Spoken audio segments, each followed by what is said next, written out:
Bonjour, dans cette vidéo, on va voir comment déterminer l'intersection d'une sphère définie par son équation cartésienne et d'une droite définie par une représentation paramétrique. Alors prenons cet exemple. On a une sphère S définie par x carré plus y carré plus z carré plus 2x est égal à 0 et une droite définie par le système x est égal à t, y est égal à 1 plus t et z est égal à 2 plus t. Alors pour déterminer les points d'intersection de la droite et de la sphère, qu'est-ce qu'on fait? On remplace x par t, y par 1 plus t et z par 2 plus t dans l'équation de la sphère. On obtient ceci.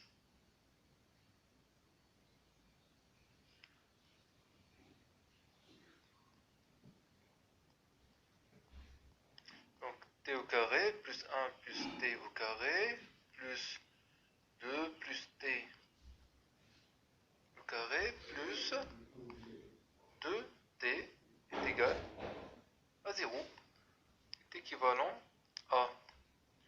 Alors on développe ces identités remarquables. C'est 1 plus 2t plus t carré. On passe à l'autre. 4 plus 4t plus t au carré. Enfin, plus 2t est égal à 0. Donc, ça donne combien? C'est 3t carré plus 8t plus 5. Alors, on obtient une équation de deuxième degré. On calcule delta d'abord. Alors, delta est égal à 64 moins 4 fois 3 fois 5. Alors, c'est 60 est égal à 4 supérieur à 0. Ça veut dire que cette équation admet deux solutions, T1 et T2. Alors à partir de cela, on peut déduire directement que la droite découpe la sphère en deux points différents. Alors calculons T1 et T2. Alors T1 c'est moins 1 et T2 c'est moins 5 sur 3. Alors maintenant qu'on a déterminé les valeurs de T, qu'est-ce qu'on fait?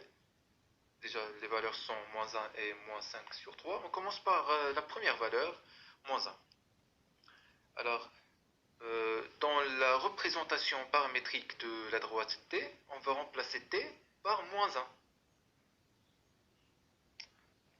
Alors, si on remplace t par moins 1, on obtient c'est égal à moins 1, y est égal à 1 plus t, donc moins 1, 2 plus t, donc 2 moins 1. Ce qui signifie que x est égal à moins 1, y est égal à 0, et z est égal à 1. Alors on a obtenu le premier point d'intersection. C'est le point qu'on va noter A, de coordonnées moins 1, 0, 1. On fait la même chose pour la deuxième valeur de t. Alors on obtient x est égal à t, donc moins 5 sur 3. Y est égal à 1 plus t, donc 1 moins 5 sur 3. Et z est égal à 2 plus t, donc c'est 2 moins 5 sur 3. Donc x est égal, y est égal et z est égal. Donc x est égal à moins 5 sur 3. Y est égal à moins 2 sur 3. Et z est égal à 1 sur 3. Et on obtient le deuxième point d'intersection. De coordonnées moins 5 sur 3, moins 2 sur 3 et 1 sur 3. Alors, qu'est-ce qu'on vient de faire? On vient de démontrer que la droite T coupe la sphère S en deux points A et B. Le point A ici, le point